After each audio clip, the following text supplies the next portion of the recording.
मोदी सरकारने फसवा अर्थसंकल्प सादर करून सर्वसामान्यांची फसवणूक केल्याचा आरोप आमदार भालकेंसह विविध पक्षातील नेत्यांनी व्यक्त केला आक्रोश। केंद्र सरकारचा 2018-19चा अर्थसंकल्प लोकसभेत मोदी सरकारने आगामी लोकसभा डोळ्यासमोर ठेवून विविध योजना रूपांतरित करण्यासाठी हा घोषणांचा पाऊस पाडला। गेल्या निवडणुकीपूर्वी मोदी सरकारने प्रत्येकाच्या खात्यामध्ये 15 लाख रुपये टाकण्याचे आश्वासन देऊन फसवा जाहीरनामा लोकांसमोर मांडून मते मिळवली होती। गेल्या 4.5 वर्षात विविध योजनांचा फसवा डोंगर जनतेसमोर उभा केला आहे। शेतकऱ्यांच्या विविध योजना, पेन्शन योजना, विविध सिंचन प्रकल्प तसेच मराठ्यांना दिलेलं आरक्षण असो किंवा ब्राह्मणांना दिलेलं आरक्षण असो, सर्व फसव्या घोषणा आहेत, असं आमदार भारत भालके यांनी वृत्तदर्पण न्यूज चॅनलशी बोलताना सांगितलं। तो अर्थसंकल्प नसून निवडणूक डोळ्यासमोर ठेवून निवडणुकीचं मतदान कसं घेता येईल अशा पद्धतीची पूर्वी जे 4-5 वर्षापूर्वीच्या घोषणा करून जे सरकार सत्तेवर आलं त्याच पद्धतीचं कालच्या अर्थसंकल्पामध्ये या सरकारनं सर्व ग्रामीण शेतकऱ्याला, सामान्य जनतेला, दलित उपेक्षित वर्गाला तोंडाला पानं पुसायचं काम कालच्या अर्थसंकल्पामध्ये केलेलं आहे। 6,000 रुपयाची मदत शेतकऱ्यांना घोषित केली, म्हणजे दिवसाला किती रुपये पडले। आज सहजासहजी एखादा 60 वर्षानंतरचा माणूससुद्धा सहज एखाद्याच्या शेताजवळनं जरी फेरफटका मारला तर त्याला 100-200 रुपयाचा मदतीचा फायदा होऊ शकतो।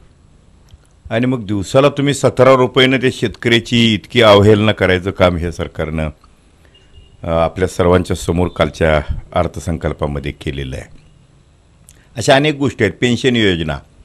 पेन्शन योजनेला काही रक्कम तुम्ही स्वतः दरमहा भरायची आणि मग त्यातनं पुन्हा 60 वर्ष वय झालं की मग त्यावेळेला पुन्हा तुम्हाला त्याची पेन्शन मिळणारी अशा काही योजना आहेत। म्हणजे त्या फसव्या योजना आहेत त्या ज्या आताचा अर्थसंकल्प मांडताना त्यांच्या डोक्यात असं आहे की फक्त आपण घोषणा करूया, आपलं काय सरकार सत्तेवर येत नाही आणि आलेलं पुढच्या काळातल्या सरकारची जबाबदारी राहील अशा पद्धतीचं एक वजन टाकून जायचं काम कालच्या अर्थसंकल्पामध्ये केलेलं आहे।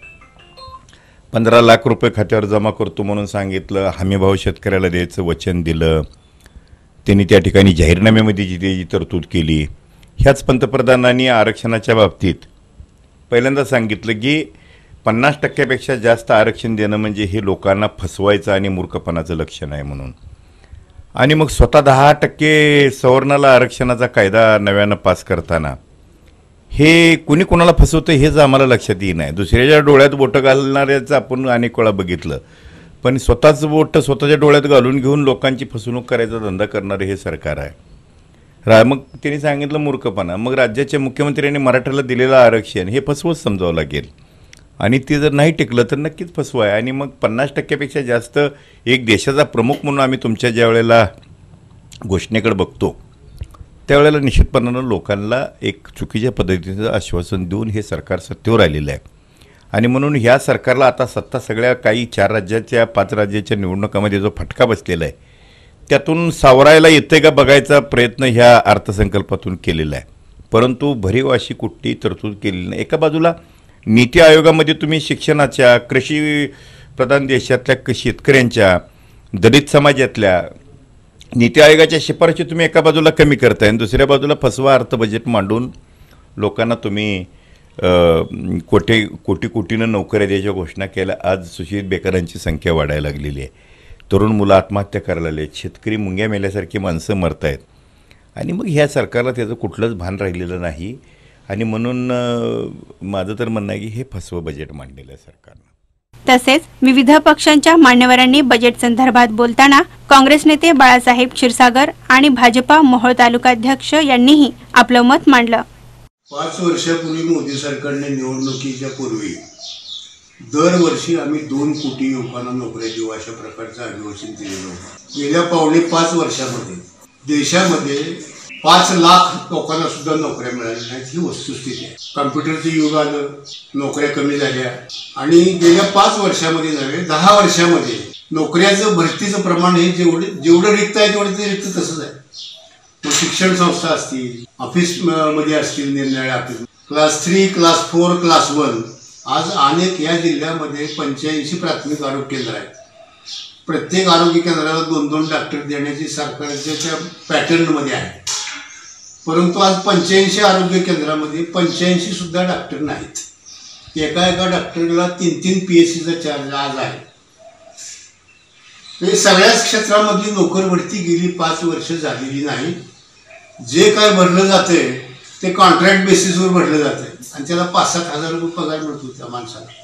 त्यामुळे त्याचं काम करण्याची ही होत नाही ना. त्याला जाणे येण्यालाच 5-6 हजार पुरत नाहीत. त्यामुळे त्याची मानसिकता नोकरी करण्याची नाही. त्यामुळे सुशिक्षित बेकारांचा ताटा सोलापूर जिल्ह्यामध्ये आज 9 लाख सुशिक्षित बेकारांची रोजगार हमी योजनेकडे नोंदणी झालेली आहे.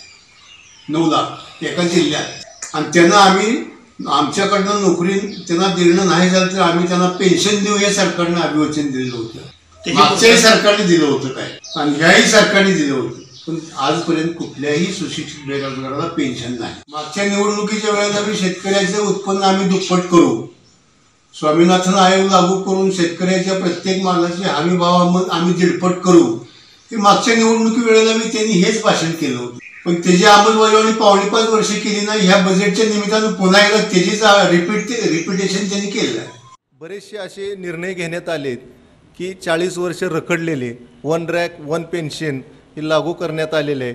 तसेच आपल्या देशाच्या बाँड्रीवर जवानांना जास्तीत जास्त निधी म्हणजे त्यांना तरतूद करून आपल्या त्या जवानांना न्याय देण्याचं काम ह्या सरकारनं केलेलं आहे. तसेच मनरेगाच्या साठी 60,000 करोड रुपयेची तरतूद केलेली आहे की जी कामं रखडली होती ते कामं झाली पाहिजेत.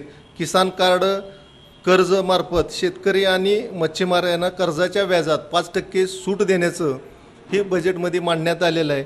अतिशय असं चांगलं हे बजेट मांडण्यात आलेलं आहे की शेतकऱ्यांना आत्तापर्यंत कधीही कुठल्याही बजेटमध्ये पैसे देण्याचे किंवा त्यांना पेन्शन देण्याचं असं कार्य कुठल्याही सरकारनं केलं नव्हतं. भलं तो कमी मिळाला असेल परंतु ते धाडस ह्या मोदी सरकारने करून दाखवलं आणि त्यांना पेन्शन चालू केली. खरंच कौतुकास्पद हा निर्णय त्यांनी घेतलेला आहे. म्हणलं तर काय वावगं ठरणार नाही. आणि व्यापाऱ्यासाठी मध्यमवर्गीयासाठी अतिशय चांगलं असं बजेटमध्ये त्यांनी कर 5 लाखापर्यंत कुठलाही कर नाही असं ह्या सरकारने आणि उद्योजकांनाही त्यामार्फत त्यांनी सूट दिलेली आहे. तर तसं बघायला गेलं तर आत्तापर्यंत कुणीही असे एवढे निर्णय चांगले घेतलेले नाहीत. त्यामुळे विरोधकांची पायाखालची वाळू सरकायला लागलेले आहे. बऱ्याच जणांनी आता विरोधातही स्टेटमेंट दिलेलं आहे. तर त्यांना आत्तापर्यंत केलेले काम हे अतिशय सुंदर आणि चांगलं काम चाललेलं आहे. त्यामुळं विरोधक भीतीपोटी चुकीच्या माहितीने आणि जनतेचं दिशाभूल करण्याचं काम करत आहेत. त्यामुळं कालचा जो अर्थसंकल्प बजेट मांडलेला आहे ते आत्तापर्यंतच्या बजेटमध्ये सर्वसमावेशक असं सगळ्यांना स्पर्श करून जाणारं काम